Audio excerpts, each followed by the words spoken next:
Many of the cards on today's list have spiked recently. Perhaps you may get a second chance to grab some at a good price. This video is sponsored by Flipside Gaming. Check out flipsidegaming.com for all your gaming needs. Right now you can pre-order Magic the Gathering Foundations or find a vast number of other great products on their website.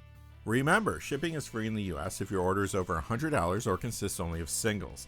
Just look in the description or the comment section below for direct links to their site.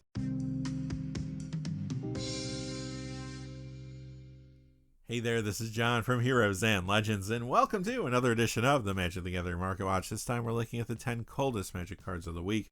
Like I said in the cold open, a lot of the cards we will see today have spiked recently, but are now moving down into a more correct price point.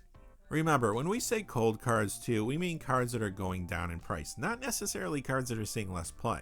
As always, our list is based on two things: the percentage decrease in the value of the cards, but we also want to see a true decrease in the number of sales from week to week. Quickly before we get into the list, just one thing. I want to say thank you to one of our gold patrons, and that is Cesario Garraza.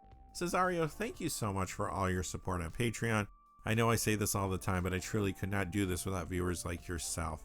Thank you so much, Cesario. And now, without any further ado, let's get into it. Number 10, City on Fire, down $1.25 to $5.27. That's a 19% decrease. This has been a huge Commander card ever since it came out. Recently, it has seen even more play there thanks to new sets like Bloomburrow and Duskmourn.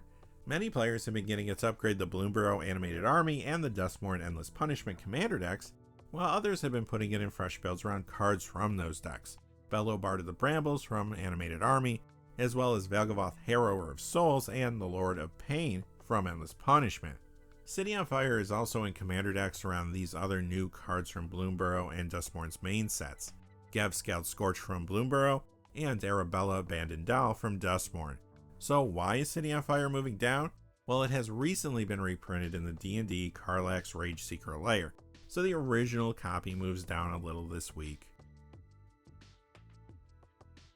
Coming in at number 9 is Flood Farm Verge. This is down $1.43 to $8.36. That's a 15% decrease. This was number 8 on the hot list last week, and the card is showing up in multiple formats. In Standard, as part of the mana base of 4 Azorius builds, Tempo, Enchantments, Convoke, and sometimes Control. Plus it's in the mana base of Bant Control there. In Pioneer, I'm seeing it in more decks all the time: Azorius Control, Azorius Lotus Field, Esper Control, and sometimes 4-color midrange as well as Enigmatic Fires builds. This has also been a popular mana base card in Commander. Many have been getting it to upgrade the new Duskmourn Miracle Worker Commander deck, while others have been putting in fresh builds around Aminatou Veilpiercer from there. A couple other popular builds running Flood Farm Verge are around cards from Duskmourn's main set. They are Nico Light of Hope and Marina Ventrell. Even though Flood Farm Verge is a highly sought after card, lots of copies of it are entering the marketplace as more and more Duskmourn packs are cracked. Since it is a rare, not a mythic, supply is catching up with demand and the price is dipping a little, at least for now. Coming in at number 8 is Biorhythm. The 9th edition copy goes down $1.52 to $6.85. That's an 18% decrease. The Onslaught copy down $1.53 to $9.89. That's a 13% decrease. This was number 5 on the hot list last week. Why has it been hot? Well, simply because it is banned in Commander. You might remember 2 weeks ago, Wizards of the Coast announced that they would be taking over the Commander format, and they discussed their plans on how they are going to tackle many of the issues that have plagued the format recently. They talked about plans to assign power levels to Commander decks so that players can all decide which power tier they want to play prior to the start of a game. With these changes, the ban list may change as well. It's very possible that some of the cards that are currently banned may become unbanned but only allowed in higher power tier level decks.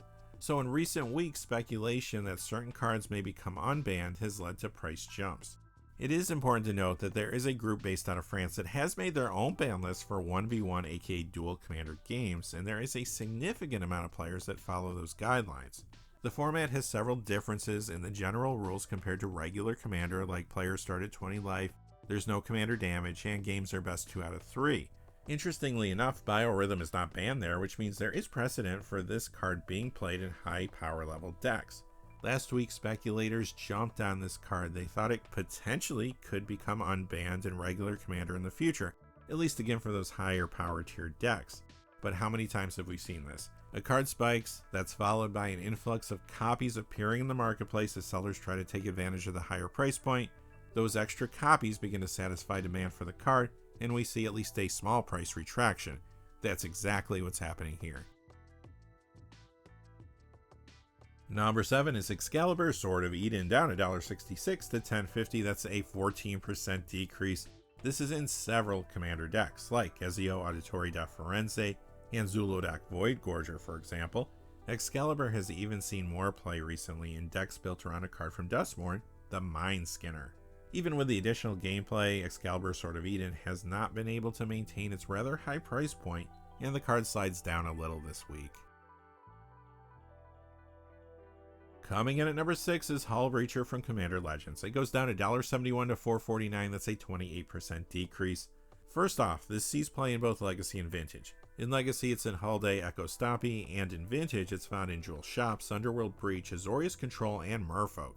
Recently, Hullbreacher was spiking because it's another card that is currently banned in the Commander format, and some think it may become unbanned for higher power tier decks in the future. It's also currently not banned in the French 1v1 dual commander format, where it sees quite a bit of play. However, along with additional copies of this Commander Legends version hitting the marketplace thanks to zealous sellers, the Mystery Booster 2 set brought us a reprinting of Hullbreacher in the Future Sight card frame. Now that's not a widely released set, but it's still got some more Hullbreachers into some players' hands, and as you can see, the price of the original retracts some this week. Alright, before we get into our top 5, just a quick reminder, this video is sponsored by Flipside Gaming. Check out flipsidegaming.com for all your gaming needs. Right now, you can pre-order Foundations products there. They also have a ton of other Magic products and other things that aren't even Magic related. Remember, if your order's over $100 or consists only of singles, shipping will be free in the United States. And if you're looking for direct links to their site, just check out the description or the comment section below. I do have links in both of those places. And now, without any further ado, let's look at the top 5. Number 5, Flesh Duplicate, down $2.01 to $11.68. That's a 15% decrease. This is from the Doctor Who Timey-Wimey Commander deck, and it's in a few Commander builds. The most popular one is around the partner commanders Rose Tyler and the 10th Doctor from its pre-con. This has seen a little increased play in the format recently, though, in a build around Nico Light of Hope from Duskmourn. But even so, Flesh Duplicate is not seeing as much play as it once did, and considering its rather high price point, this drop isn't too surprising. Number 4, Overlord of the Balmerk. This is down $3.25 to $21.10. That's a 13% decrease. This was number 2 on our hot list last week, but this week there was an influx of copies for sale after the aggressive spike that occurred. As far as gameplay, this card is appearing in multiple formats. I have seen some try this in Standard, but it is seeing far more success in Pioneer. This is in the highly played Abzan and Mardu Greasefang decks, plus it's sometimes in 5-color Enigmatic Incarnation. Meanwhile, in Modern, I've seen some try it out in a few builds, but so far one of the more consistent ones running it is Golgari Igra Combo. As for Commander, this is in lots of decks there. Many are getting it to upgrade both the Duskmourn Miracle Worker and Endless Punishment Commander decks. It's also in fresh builds around cards from those decks. Aminatou Veil Piercer and the Master of Keys from Miracle Worker, as well as Valgavoth Harrower of Souls from Endless Punishment. You also see Overlord of the Balmerk in builds around Renmaw Creaking Nest from the Duskmourn Death Toll Commander deck, plus it's in some popular decks built around cards from Duskmourn's main set too, like Marina Vendrell and Winter Misanthropic Guide. Regardless though, between the extra copies for sale and all of the packs of Duskmourn being opened, Overlord of the Balmerk just couldn't maintain the price it reached last week. Number 3, Metamorphosis Fanatic. This is down $4.29 to $20.71. That's a 17% decrease.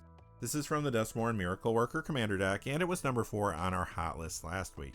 Again, after last week's aggressive spike, more copies went up for sale, plus more and more Miracle Worker decks are being opened right now.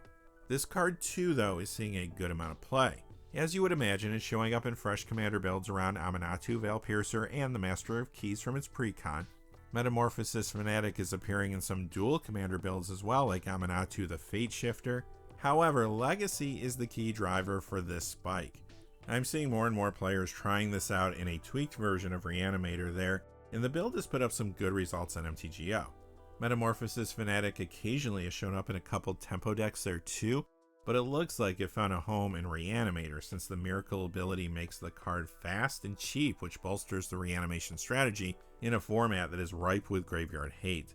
Ultimately, I just think the card got too expensive too fast, so it's not surprising to see this retraction.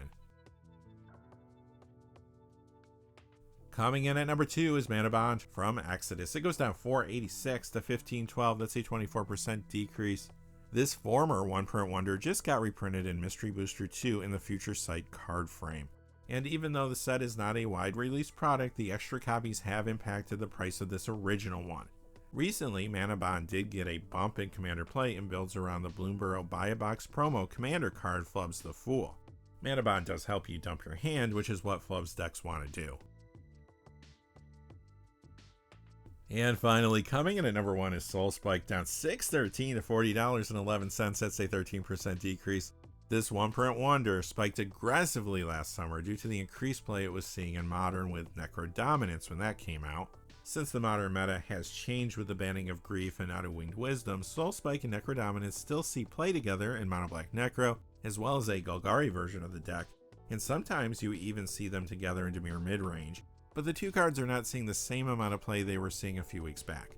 So Soul Spike does move down this week as it tries to find its proper price point. Alright, that's going to do it for this episode of the Magic the Gathering Market Watch. And if you missed yesterday's video, we looked at the top 10 hottest cards. Definitely go back and check that out. I am going to start to stream a little more Arena whenever possible on the channel as well. So have your notifications ready. I'm still getting everything set up to make the streams better. And I don't have a set schedule quite yet, but if you can join, love to have you. And until next time, hey, thanks for watching. If you enjoyed the video, please remember to like and subscribe, and have a great day. Hey, thanks for watching. This video is made possible through the generous support of viewers like you on Patreon.